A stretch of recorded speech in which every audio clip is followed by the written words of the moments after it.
Avengers டூம்ஸ்டேவோட production, அதாவது shooting April 1 இன்று முதல் ஆரம்பிச்சிருச்சு. இதற்கான அறிவிப்பு கடந்த வாரம் மார்வல் வெளியிட்டாங்க. இதுவரைக்கும் யாருமே பண்ணாத சரித்திரத்துல இந்த மாதிரி ஒரு அறிவிப்பை நம்ம பார்த்ததே கிடையாது.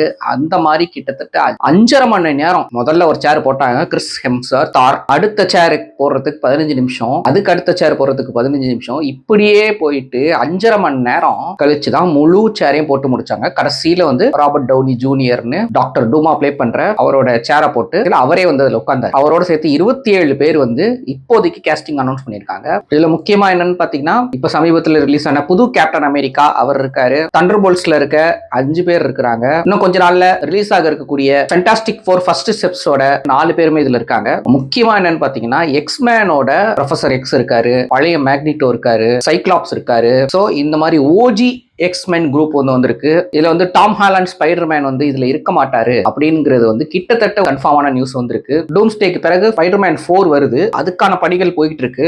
அது முடிஞ்சு அதுக்கப்புறம் ஃபைனலா சீக்ரெட் வார்ஸ்ல தான் ஸ்பைடர்மேன் ரிட்டர்ன் வருவாரு அப்படின்றாங்க. இன்னும் நிறைய பேர் இதுல மிஸ்ஸிங். பீட்டர் குயின், அதாவது ஸ்டார் லார்ட், அவர் இல்ல. கார்டியன்ஸ் ஆஃப் கேலக்சில யாருமே கிடையாது. இந்த அவெஞ்சர்ஸ் அப்படிங்கிற ஒரு குரூப் ஃபார்ம் ஆகிறதுக்கே முக்கியமான காரணமா இருந்த நிக் ஃபியூரி, அவர் எங்க போனாரு? அவரையும் காணோம். யங் அவெஞ்சர்ஸ் இந்த அனௌன்ஸ்மெண்ட்ல இல்ல. இதுல முக்கியமா ஒருத்தர் நம்ம சொல்லியே ஆகணும் அப்படின்னு பாத்தீங்கன்னா, லோக்கியை வச்சுதான் இந்த கதையை போக போகுது அப்படின்னு சொல்றாங்க. ஏன்னா அவர் தான் காட் ஆஃப் மல்டிவர்ஸா இருக்காரு. அவரை தேடி தான் டாக்டர் டூம் வர்ற மாதிரியும் அதுல இருந்து தான் கதை பின்னப்படுற மாதிரியும் சொல்றாங்க. தானோஸ்க்கு பாத்தீங்கன்னா கிட்டத்தட்ட 15 ஓஜி அவெஞ்சர்ஸ் 6 பேரை சேர்த்து 15 பேர் கிட்ட சூப்பர் ஹீரோஸ் சண்டை போட்டு அந்த ஒரு ஆள் அடிக்கிறதுக்கு பல பேர் வந்தாங்க. தானோஸை விட மல்டிவர்ஸ் த்ரெட்டா இருக்கவர் டாக்டர் டூம்.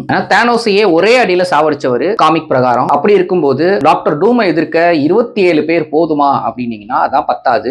முக்கியமான ஒரு நபர் இவர் இல்லைன்னா மல்டிவர்ஸே இல்ல. அப்படி இருக்கும்போது இவரை ஏன் விட்டாங்க அப்படிங்கிற மாதிரி தெரியல. யாருன்னா டாக்டர் ஸ்ட்ரேஞ்ச். ஏன்னா அவருக்கு தான் தனியா ஒரு மல்டிவர்ஸ் ஆஃப் மேட்னஸ் ஒரு படமே கொடுத்திருக்காங்க. அவர் தான் மல்டிவர்ஸ் லெவல் த்ரெட் அதுல சொல்லியிருக்காங்க. சோ இன்னும் ஒரு 25 பேருக்கு மேல அனௌன்ஸ் செய்யப்படலாம். அதுல முக்கியமான இடம் பிடிக்க போறவர் டாக்டர் ஸ்ட்ரேஞ்சா தான் இருப்பாரு. இப்படி MCU ஆரம்பிச்சதுல இருந்து இன்ஃபினிட்டி சாகா அது எண்டு வரைக்குமே தானோஸை கொஞ்சம் கொஞ்சமா டீஸ் பண்ணி கடைசியில இன்ஃபினிட்டி வார்லயும் எண்ட் கேம்லயும் அவரை மிகப்பெரிய ஒரு ஆளா ப்ரொஜெக்ட் பண்ணாங்களோ அதே மாதிரி டாக்டர் டூமை ப்ரொஜெக்ட் பண்றதுக்கான தேவை இருக்கு. ஏன்னா இவர் இதுவரைக்கும் எங்கேயுமே MCUல டீஸே பண்ணல, இவர் பேரை கூட சொல்லல. அப்படி இருக்கும்போது ஒரே படத்துல மக்கள் மத்தியில கொண்டு வரணும் அப்படின்னா முழுக்க முழுக்க அவருக்கான ஸ்பேஸ் அதிகமா இருக்கணும். டூம்ஸ்டே படத்தோட இறுதியில தான் ஒட்டுமொத்த மல்டிவர்ஸையும் ஒரே குடையில இணைச்சு ஒரு பேட்டில் வேர்ல்டையே உருவாக்கி எல்லா அவெஞ்சர்ஸையும் எல்லா சூப்பர் ஹீரோஸையும் ஒரே இடத்துல அவருக்கு கீழே கொண்டு வந்துருவாரு. அதுக்கப்புறம் என்ன நடக்க போகுது அப்படிங்கிறது தான் சீக்ரெட் வார்ஸ்ல சொல்ல போறாங்க. இந்த மல்டிவர்ஸ் சாகா சீக்ரெட் வார்ஸோட முடிய போகுது. Secret Wars கிளைமேக்ஸ்லயோ